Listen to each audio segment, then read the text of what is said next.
I think Indian Railways have the ambition of electrification. They want to do it in a very quick time of next 2 to 3 years, a complete electrification of the dedicated freight corridor. It's an excellent opportunity for us.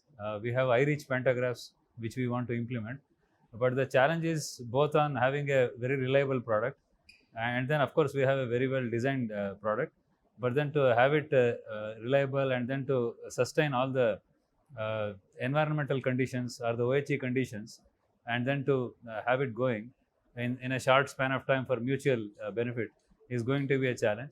I think for both Indian Railways, they are geared up in terms of the infrastructure, and then we are geared up in terms of giving the right product. So we have some of the products which are truly world class, and then Indian Railways need certain products which have to be very reliable, very cost effective, but yet meet the requirements. For example, I can talk about high reach pantographs, which Indian Railways need for their electrification. And then these pantographs are very critical for performance. They have to perform at a very high reach of 3.7 meters, and then at a staggering speed of 160 kilometers.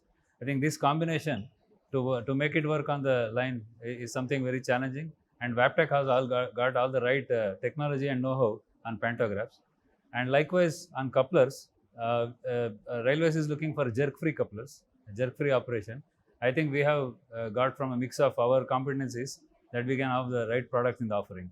Yes, technology is very key, and definitely we have to use condition-based monitoring system. For example, we have to go more digital, and then from our conventional ways. So this is one clear area where we as OEMs need to collaborate with IR. And then my emphasis would be on digitization, digital electronics, condition-based monitoring system, which are our core strength. And definitely I think we should go this direction for benefit of IR and for larger benefit.